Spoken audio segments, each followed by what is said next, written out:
怀疑有杀人犯混入了我们这栋楼，他似乎已经盯上我了。你是住在501吧？你在不在家？见我没回，王叔急急忙忙弹了我2个视频，我没有接受。印象里王叔是个有些慢性子的人，可从他刚才的字里行间里，无不透露着一股急切和压迫感。为了保险起见，我直接回复：对不起王叔，我今天不在家。消息发出去后，王叔那边再也没了回应，总感觉王叔有些不对劲，但我也说不上来。我目前能做的就是提醒邻居们小心那个杀人犯。我在群里发了一个红包。这栋楼里，1楼只住了王叔一家，2楼没住人。301是位养狗的小姐姐，担心扰民，每晚出去遛狗。401是刚念大2的妹妹和她男朋友。402是个热心肠的男子，叫小赵。5楼就是我和对面那个比较宅的男子。6楼未住人。眼看红包已经发出去5分钟了，一个领红包的人都没有，我有些焦急，看了眼时间，马上11点半了。想了想，我还是把业主群里的几个邻居都加了一遍好友，可都没有回应。301的小姐姐这个点应该要遛狗回来了吧？我焦虑地站在窗户边往外望，天空突然划过一道闪电，紧接着响起轰隆隆的雷声，随后豆大的雨滴开始砸落下来。或许301看到了天气预报，所以今晚没有下去遛狗，他很有可能已经睡觉了。我松了口气。下一秒，我的微信响了，又是502发来的好友邀请。你好，我就是想问问，你觉得今晚是不是有点不对劲？他的话让我瞌睡彻底没了，汗毛直立。502，他也发现了异常，我赶紧通过了他的好友请求。然后问他为什么这么说？你今晚有听到3楼的狗叫吗？对哦，我才想起来，301的小狗生性活泼，所以经常半夜听到狗的叫声，这么大的雷声它肯定会狂叫。我仔细回想了一下，今晚确实没听到它的声音，会不会是睡着了？刚才那么大雷和闪电，狗的耳朵很灵敏的，那雷声早该把它吵醒了。所以你是什么意思？他那边显示消息正在输入，许久发过来一句，可能就是你想的那个意思。听他这么说，我汗毛直立。我想的那个意思，3楼的狗狗它，难道我们这栋楼真的进杀人犯了？又是一道闪电划过，接着是一阵巨大的雷声。雷声过后，紧闭着的窗户中隐约传来2声狗叫，看来又是虚惊一场。我擦了把额头的冷汗。你听，3楼的狗叫了，可能是最开始的雷，没把它吵醒。这会儿它醒了，听到了，但你还是小心一点。我总觉得今晚不对劲，你检查好门窗关好没？我再观察下，有事跟你联系。好，我回复他。我瞅了眼门口，门是关好了，但还可以更结实一些。我悄悄把桌子挪到门口时，门外突然传来一阵细微的呻吟声，有人在我门口。救命！我赶忙透过猫眼看去，可门外一片漆黑，什么都看不见。我吓得赶紧给502发消息，我家门口有个人，可我看不见。你家那个位置能帮我看看吗？我吓坏了，打字的手都在颤抖。过了许久，他回我了，确实有一个人趴在你门下，他手上还拿着包。我从我家猫眼看对面502，除了一团漆黑和一点绿光外，什么都看不见。楼道里这么黑，他怎么会看得如此清晰？是王叔吗？没看清楚，我马上报警。你躲进卧室不要出来，把房间门反锁好。我按502的提示刚往后迈了一步，门口突然响起猛烈的砸门声，每一次大力的敲打都像是砸在我心上，我的心咚咚直跳。他到底是谁？集市发生恶性杀人案，凶手在逃中，请市民关好门窗，不要外出。泡澡时，手机突然弹出了一条消息。当我还没有消化完这条消息时，门外传来了敲门声。你好，物业检查门窗。我泡在浴缸的身体一僵。我们小区根本没有物业呀。我并没有回复，急忙穿好衣服，谨慎起见，我趴在了猫眼处。门外是一个戴着口罩的保安，正埋头在本子上写着什么。我心中的恐惧逐渐升温，回想起半年前业主们和物业的争执，现在突然上门来检查，这太奇怪了。正在我犹豫时，猫眼外突然一片漆黑，是楼道里的灯熄了吗？但通常情况下，安全出口的绿色指示灯应该还会亮着。这时，一阵微弱却清晰的呼吸声透过门缝传来，刺入我的耳中，让我全身的毛发都竖立了起来。恐怖的认知在我脑海中闪现，这不是楼道的灯坏了，而是有人把脸紧贴在我的猫眼上。我捂着嘴，强忍着惊叫，任由恐惧在心头蔓延。此刻，我不敢有任何大动作，更不能发出任何声响。随后那人又用耳朵趴在门上听了一会儿，见我屋内实在没动静，便转身去敲了对面的房门。你好，物业检查门窗。他的声音回荡在空落落的楼梯间。我是501，对面是502，住着一个单身宅男，30来岁，可能是个 IT 工作者或游戏主播。他总是默默无闻，看起来有些社恐，可能跟我一样是个 I 人。保安又敲了几下门，没一会儿，一个穿着睡衣、头发凌乱的男人就开了门。两人在门口说了什么，随后物业就被对面小哥领进了门。砰的一声，房门关上，楼道又恢复了宁静。这似乎并没有什么异常，难道这个保安真的是物业派来的？我翻看着业主群，寻找可能错过的消息，但群里静悄悄的，也没有任何通知，这不禁还是让我感到一阵不安。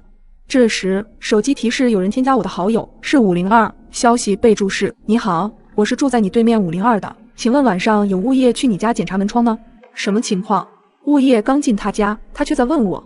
我迟疑着，并没有通过好友请求，转而发消息给楼下的401的女大学生，因为之前拿错快递有点小误会，所以我们才加了好友。妹妹，我想问下，今晚有物业上门检查门窗吗？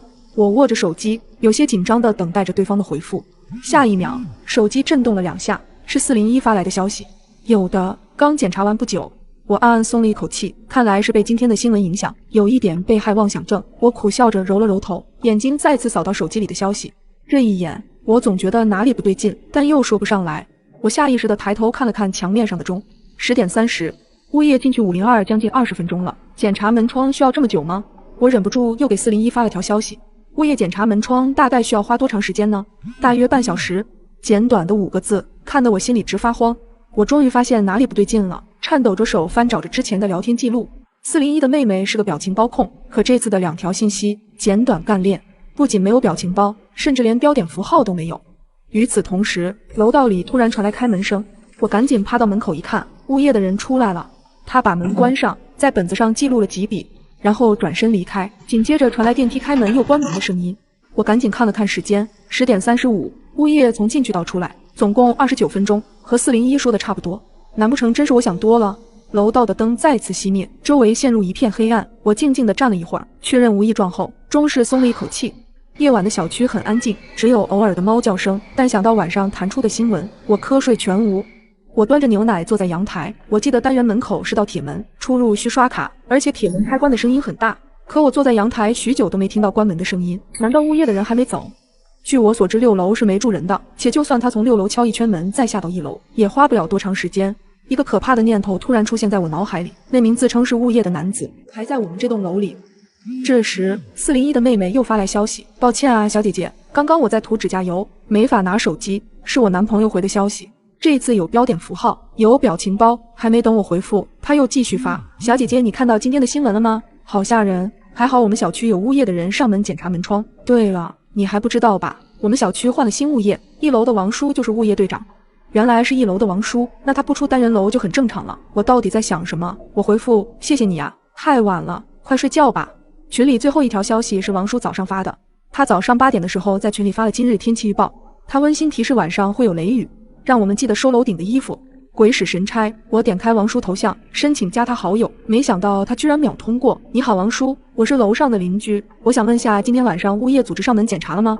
王叔也很快回复，对的，物业临时组织上门检查，你现在在家吧？那你有去过401吗？我帮他拿了快递，可现在又联系不上他，那他没在家吧？我刚刚敲门也没开，你现在是不是在家？我这会儿就上来。收到这条消息，我的手机差点掉到地上。王叔怎么说401不在家？可401明明说王叔已经去过他家了，一个说去过，一个说没去过，这到底是怎么回事？见我没有回，他又继续发，你是住在501吧？你在不在家？种种迹象表明，他可能真的出事儿了。我本能地捂住了嘴巴，想着是不是应该先逃离这里，毕竟我多待1秒，危险就多上1分。就在我惶恐不安之际，一阵细微的呼吸声从身后传来，我僵硬地扭过了身子，却没有看到任何人影。下一秒，我几乎是疯了一样逃回了自己家。然而在我开门的瞬间，我发现门口竟然有一张褶皱的纸条，这显然是有人刻意塞进来的。我深吸一口气，顾不得擦去额头上的冷汗，猛地将纸条摊开，上面写着2个字：快跑！我一脸惊恐地坐在地上，这会是谁塞的纸条？我强迫自己冷静下来，当下最好的选择就是马上离开这里，然后去报警。可我不知该跟他们怎么说，这听上去就像一个荒唐的故事。我私闯了民宅，还发现了命案，可我却没有任何证据。这种情况令我一筹莫展，虽然我很想救对面的女孩，但是却无能为力，甚至我也可能被凶手盯上了。我握紧了手中的纸条，如果这个真的是有人故意塞给我的，楼道2端都有监控，那个放下纸条的人一定会被监控拍到。顺着这条思路，我跑到了小区的保安室，利用自己小区业主的身份，成功的看到了监控。我的心跳骤然加速，随即将视频放大、放大再放大。这个人一头波浪卷发，尽管戴着口罩，但还是可以看出此人目光中显露出的疲惫。我一脸惊恐地后退了几步，这不就是住在对面楼的那个女孩吗？怎么会这样？她这不是好好的吗？那她又为什么要在窗帘上留下求救信息？我又回想起床上的血渍，难道杀人的是这个女人？可她为什么又要给我塞纸条呢？整件事变得更加诡异起来，我感觉自己的脑子已经不够用了。我疲惫地回了家，还特意检查了反锁的门，这个地方我可能真的不能待下去了。我紧忙收拾起屋子里的东西，正当我收拾到桌上的电脑时，眼睛的余光无意间扫到了对面楼的女人家。只见她家窗帘忽然被猛地拉开，接着是女人一脸急切的表情。我看到她站在窗前手舞足蹈，似乎是想向我传达什么信息，可声音并不能传这么远，所以我并不知道她在说什么。我看到她不停地用手指着窗户上的图案，还没来得及思考她想要表达的意思，屋外突然传来了敲门的声音。现在可是深夜，谁会在这种时候突然来访？敲门声一阵阵的传来，今天发生的事情太诡异，我始终没敢发出一点声响。我慢慢挪到了门边，透过猫眼看去，那是个看着很普通的男人，只不过胡子拉碴的，皮肤微微泛白，看样子像是许久没有出过门了。下意识间，我再次望向了窗户对面的女人，她依旧一直晃着手臂，再次指了指那个诡异的符号。一瞬间，我似乎想通了一切。505，对面窗户上的图案根本不是求救信号，而是505，那正是我家的房号。那个女孩一直都在提醒我。门外的敲门声已经停止，但我依旧不敢开门，我怕她还是躲在了我家门口。对面的女人是因为某些原因得知了这件事，所以她想着要救我。想明白了一切后，我下意识咽了口水，最终拨通了报警电话。那个男人被抓住了，起初他并不愿意承认自己有问题，直到找到了对面的女人，经过一番开导之后，他才终于说出了事情经过。原来那个女孩因为不拉窗帘而被男人盯上了，后来又遭受多次伤害与威胁，产生了应激反应，迟迟不敢报警。这些天男人也一直在女孩家里，当然也发现了站在对面观察女孩窗户的我。而我去他家的那天，那个男人其实就在屋内，但因为门是开着的，他不好下手。女孩则是恰好找了个借口，特意跑到我家，留下了纸条，就是想提醒我离开。因为他发现了那个男人的下一个目标就是我，即便他不敢报警，他依旧鼓足勇气想来提醒我。最后那个男人得到了应有的惩罚，而我则经过女孩同意后，把这一切写成了一篇精彩的故事，希望能够被更多像我们一样的独居女孩看到。一定要注意保护自己的隐私，不要重蹈覆辙。我已经很久没有看到对面楼层的女人了，难道她真的出事儿了？她窗户上的图案又代表什么呢？我是一个失败的小说作家，因为作品销量一直不佳，收入也得不到稳定的保障，被迫我只能搬进了这所廉价的公寓楼。也是偶然的契机，正当我在窗口思索剧情的时候，我看到了那个女人，她似乎没有拉窗帘的习惯，略显昏暗的灯光下闪过一个窈窕的身影，窗户里只看到她那修长的手臂将身上的衣服一件件扔在床上，很显然她是要去洗澡。于是我盯着对面无人的房间看了一阵子，那也是一间卧室，只是陈设十分简单，从这里看过去房间里的情况一览无余。一开始我感到有些不可思议，但时间一长，我也就自然接受了，毕竟我也是女人，就当作是同性之间的互相欣赏吧。某天，我再次坐在窗口苦思冥想的时候，熟悉的景象消失了。他今天居然破天荒地拉上了窗帘。我原本以为他终于有了保护隐私的意识了，可1周过去了，我隐隐感觉到了异常，因为这段时间他的窗帘一直没有拉开过，甚至窗台上的衣服也很久没有收回去了。更不对劲的是，今晚我照例在窗口看着对面黑乎乎的楼层发呆，突然我注意到对面阳台的窗户上似乎多了一些图案，那是一个用深红色颜料涂抹上去的，乍一看甚至觉得像是人血，整个图案看上去歪歪扭扭的，毫无章法。这显然是慌乱之中画出的东西，但这到底是什么意思呢？情急之下，我甚至开窗探出头，换各种角度去看，这才终于有了眉目，一板一眼地念出了2个字幕 SO。 我被自己画吓了一跳，不由自主地打了一个冷战。他真的出事了吗？我紧张地想拿出手机报警，可转念一想，我又该怎么解释？我偷窥到对面窗户上有一个好像求救信号的图案吗？晚上我辗转反侧，这如果是真的，我怎么能见死不救？经过了一夜的思想斗争，我最终还是决定到他家去看一看。在去的路上，我一直祈祷着，希望这只是虚惊一场。跟随着楼上的邻居，我成功进入了他所在的大楼。我可以进来，那么其他人也可以。这么一想，便越发的相信自己的猜测了。我忐忑地站在房门前，轻轻地敲了几下门，下一秒，门居然被我缓慢地推开了一条细缝。门没锁。我推开了房门，有人吗？喊了几声，依旧没人回应。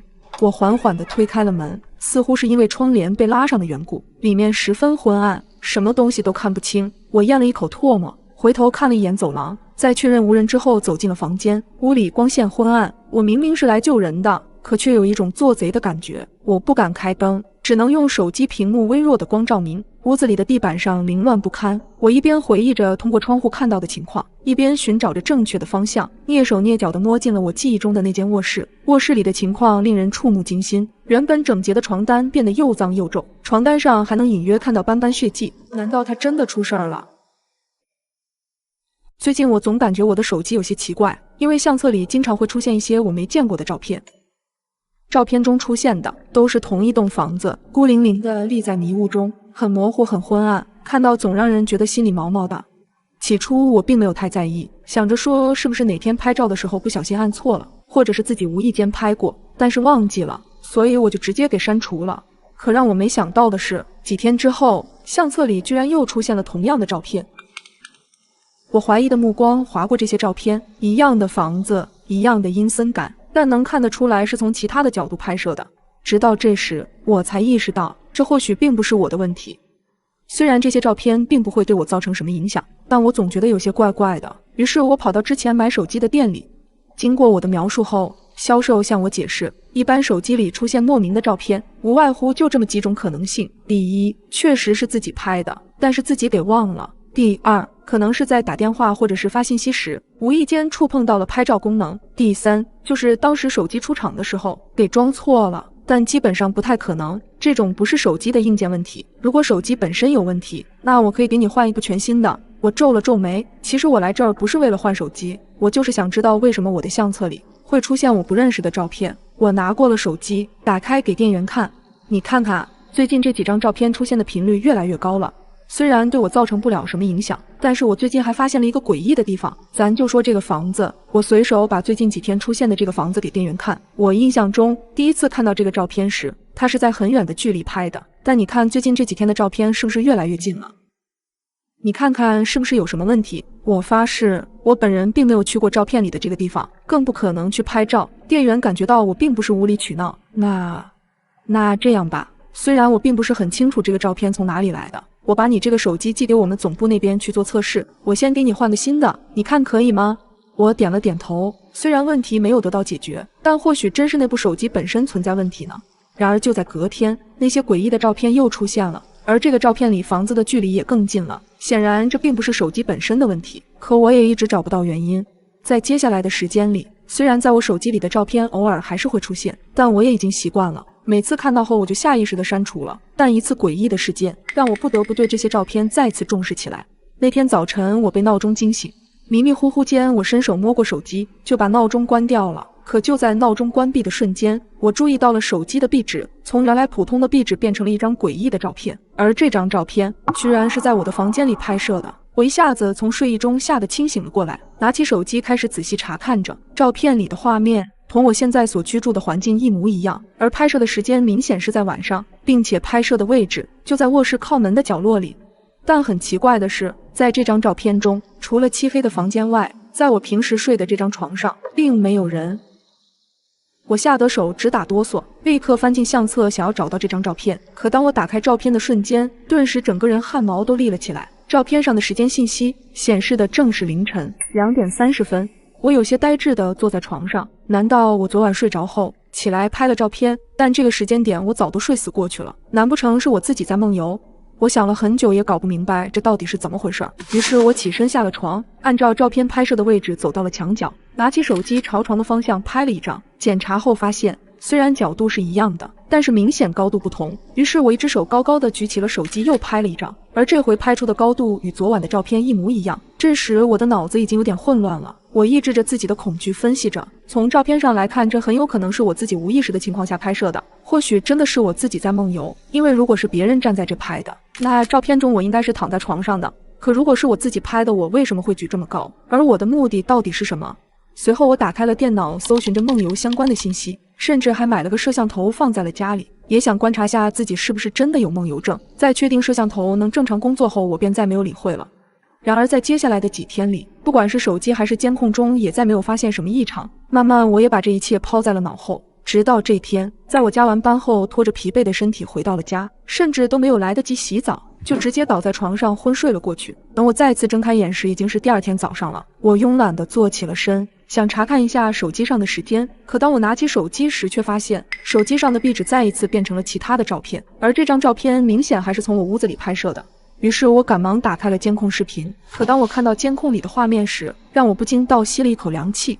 画面中，我疲惫地栽倒在了床上昏睡起来，可没一会儿，我忽然缓慢地坐起了身，眼神直勾勾地看向了摄像头，脸上挂着一丝木讷，没有任何表情。在盯着摄像头看了一会儿后，我从床上又拿起了手机，来到了墙角，面冲着墙角的位置站了很久。可看到接下来的举动，再次让我每一根汗毛都竖了起来。只见我缓慢地转过了身，身体也以一种诡异的姿态缓慢举起了手机，冲着床的方向按下了快门。在这一系列动作完成后，我又静静地回到了床边，坐在了床上，低着头把手机刚刚拍的画面换成了壁纸，然后又再一次看向摄像头。而这一次，我在我自己的脸上看到了一副陌生且阴森的表情。看到这里，我恐惧到了极限，我根本不理解自己的这一系列行为。于是我立刻拿起了手机，翻看起了照片。这时我的冷汗早已湿透了全身。我看到那栋诡异的房子又再一次出现了，我颤抖地往下翻去。在最后一张出现时，我看到照片里的拍摄者已经离那栋房子很近了，而在照片中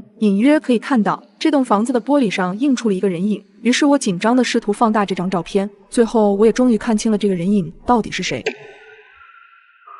一道若有若无的低吼声传来，似乎还伴随着一股恶臭。这是……我总感觉哪里不对劲。王子，王子！我开着手电筒顺着地下室走上了台阶。王子，你在这里吗？我举着手电筒照了照，突然一道身影出现在我的眼前，我对上了一双血红的眼睛，只距离我不到1厘米。那一秒，我从脚尖到天灵盖都承受着灵魂的战栗，伴随着我的一声惨叫：梦婷，梦婷！我睁开了眼睛，逐渐清醒了过来，就对上了正一脸焦急的王泽。又做噩梦了吗？我揉了揉依旧有些隐隐作痛的额头，这已经是我们在地下室待的第65天了。那天地面传来了爆炸后，天花板的墙皮直接给我开了瓢，得亏有哥哥留下的药箱，我及时处理了伤口。我俩也习惯的每天盯着监控，从最开始看到路人被扑倒时的心惊，到后来边吃罐头还能眼不眨的看着。我一直以为我已经能够适应这种日子了，可没想到就这2天的一次高烧，让我连着做了几次噩梦。你说我哥藏的到底是什么东西啊？开始躲在地下室的那段日子，因为王泽不与我透露过多实验室的事情，但我不想稀里糊涂的混日子。在我的再三要求下，我才了解到，原来这次灾难就是由他们实验室违规操作引起的。我瞬间想到了起初哥哥发的那张照片，里面不鬼不人的东西，竟然就是他们的研究对象。而后我也才知道，原来哥哥早就意识到不正常，只不过劝说了之后，对方并不在意。直到事情爆发，哥哥第一时间就让王泽逃了出来。第一是为了保护我，第二是为了找到他藏在家里有关实验室的资料。只不过哥哥并没有来得及告诉王泽那资料到底是什么。正在我愁思苦想时，突然地上再次传来了响动。他们又是来找资料的。我的神经绷得格外紧，他们已经来过很多次，家里早被他们翻了个遍，但始终没有任何线索。王泽并没有吭声，地上突然传来了走路的动静。我拖着疲惫的身子起身，跑到了隐藏的镜子前，刚好看到卧室里一男一女正坐着休息。这里看样子还算安全，我们暂时留在这儿。男人对女人说：我们不会死掉吧？那群丧尸好可怕。女人满脸忧愁，几乎要哭了出来。相信我不会的，不用太担心。这几天那群丧尸的行动力越来越迟缓，估计要不了多久会找到攻克他们的办法的。我和王泽对视一眼，难道研究所已经想到了办法？男人站起身找了一大圈，似乎是发现屋内没有任何食物，叮嘱女人留在房间，独自一人出去了。不久，女人站起身走进了卫生间，她先是洗了洗脸，然后抬起头注视着镜子，一脸若有所思的模样。我咽了口口水，虽然明知对方看不到里面，但她一直盯着的模样总让我有些发怵。就在女人要有下一步举动的时候，一个黑影从她的身后窜了出来。如果你生活在末日之下，你会选择给陌生人开门吗？屋里有人吗？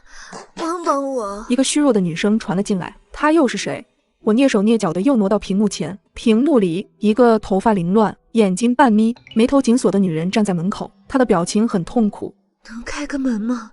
他们马上又要来了。女人似乎感受到我在注视着她，把脸对准屏幕，艰难地说：“我没有吭声，毕竟这一晚上发生了太多诡异的事情，我不敢轻举妄动。”就在这时，门外响起了类似野兽的嚎叫，女人的表情瞬间变得扭曲，拍门的力道也在加重。